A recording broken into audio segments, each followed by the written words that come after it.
మహారాష్ట్రలో బీజేపీ విజయం సాధించడంతో భారతీయ జనతా పార్టీ బోయిన్పల్లి మండల అధ్యక్షులు గుడి రవీందర్ రెడ్డి ఆధ్వర్యంలో సంబరాలు చేసుకున్నారు. ఈ సందర్భంగా వారు మాట్లాడుతూ మహారాష్ట్ర ప్రజలు బీజేపీని భారీ మెజారిటీతో గెలిపించిన సందర్భంగా మహారాష్ట్ర ప్రజలకు కృతజ్ఞతలు తెలిపారు. ఈ కార్యక్రమంలో చొప్పదండి అసెంబ్లీ నియోజకవర్గ కో కన్వీనర్ ఉదారి నరసింహాచారి, మండల బీజేపీ ప్రధాన కార్యదర్శి ఎడపల్లి పరశురాం, బూత్ అధ్యక్షుడు బోగోజి గంగాధర్చారి, గంగిపల్లి స్వామికుమార్, కళ్యాణం అనిల్, రాజూరి కిరణ్, బూరుగుపల్లి శ్రీనివాసాచారి, బోగోజి బ్రహ్మప్రసాద్, తుమ్మనపల్లి కిరణ్, సావనపల్లి అనిల్, ఓటరికారి లక్ష్మీరాజ్యం, పెగ్గర్ల లచ్చయ్య నాయకులు పాల్గొన్నారు.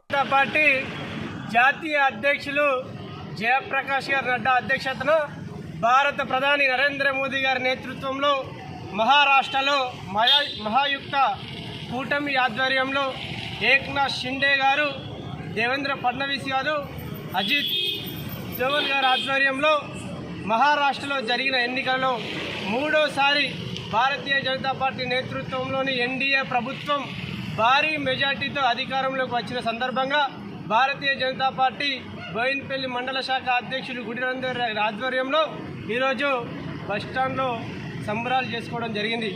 భారతీయ జనతా పార్టీ రోజు రోజుకు ప్రభంజనం సృష్టిస్తూ ఈ దేశంలో ఉన్న అనేక రాష్ట్రాలను 6 నుంచి 7 రాష్ట్రాలు 3 సార్ల ప్రభుత్వం అధికారంలో వచ్చి ఈరోజు రికార్డు సృష్టించిన ఘనత భారతీయ జనతా పార్టీది.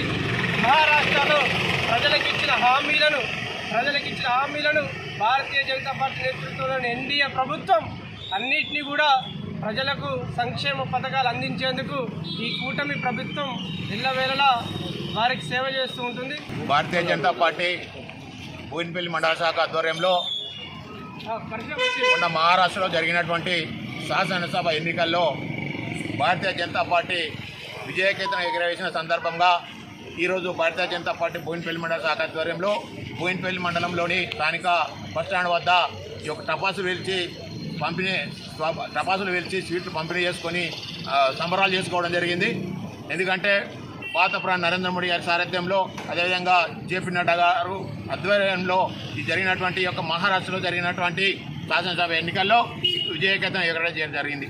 ఎందుకంటే ఈ యొక్క అక్కడ ఉన్నటువంటి మహారాష్ట్ర ప్రజలు యొక్క నరేంద్ర మోడీ గారి పాలన చూసి, అదేవిధంగా అక్కడ ఉన్నటువంటి ఇంతకుముందు ఉన్న పాలన చూసి అక్కడ ఉన్నటువంటి ప్రజలు ఈ యొక్క భారతీయ జనతా పార్టీకి విజయం సాధించడం జరిగింది.